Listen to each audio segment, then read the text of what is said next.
8. Slavery as a factor in civilization. Primitive man never hesitated to enslave his fellows. Woman was the first slave, a family slave.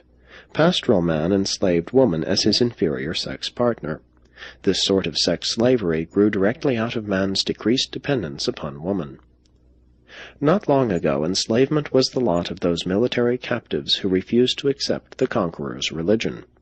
In earlier times, captives were either eaten, tortured to death, set to fighting each other, sacrificed to spirits, or enslaved. Slavery was a great advancement over massacre and cannibalism. Enslavement was a forward step in the merciful treatment of war captives. The ambush of Ai, with the wholesale slaughter of men, women, and children, only the king being saved to gratify the conqueror's vanity, is a faithful picture of the barbaric slaughter practiced by even supposedly civilized peoples. The raid upon Og, the king of Bashan, was equally brutal and effective. The Hebrews utterly destroyed their enemies, taking all their property as spoils. They put all cities under tribute on pain of the destruction of all males. But many of the contemporary tribes, those having less tribal egotism, had long since begun to practice the adoption of superior captives. The hunter, like the American red man, did not enslave. He either adopted or killed his captives. Slavery was not prevalent among the pastoral peoples, for they needed few laborers. In war, the herders made a practice of killing all men captives and taking as slaves only the women and children. The Mosaic Code contained specific directions for making wives of these women captives. If not satisfactory, they could be sent away, but the Hebrews were not allowed to sell such rejected consorts as slaves. That was at least one advance in civilization. Though the social standards of the Hebrews were crude, they were far above those of the surrounding tribes. The herders were the first capitalists. Their herds represented capital, and they lived on the interest, the natural increase. And they were disinclined to trust this wealth to the keeping of either slaves or women. But later on they took male prisoners and forced them to cultivate the soil.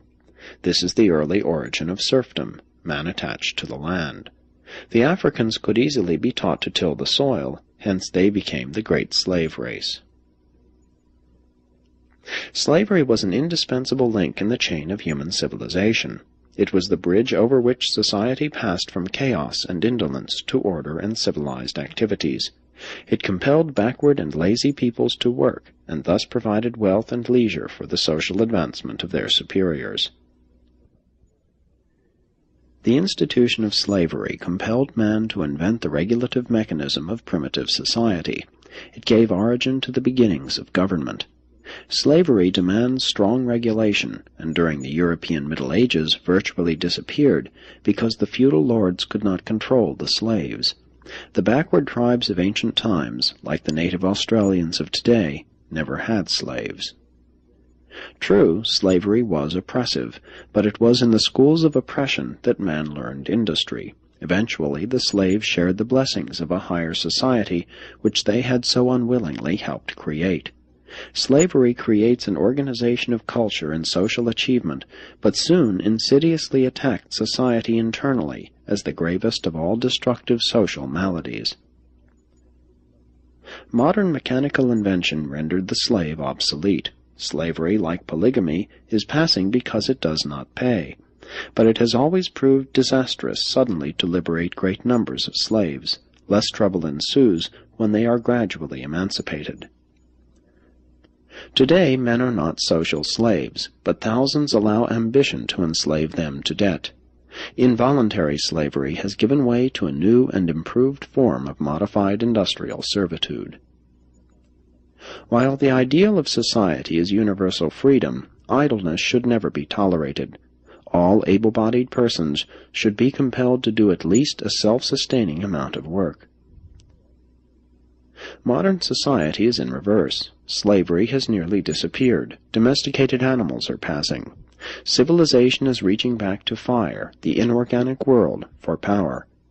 Man came up from savagery by way of fire, animals, and slavery. Today he reaches back, discarding the help of slaves and the assistance of animals, while he seeks to wrest new secrets and sources of wealth and power from the elemental storehouse of nature.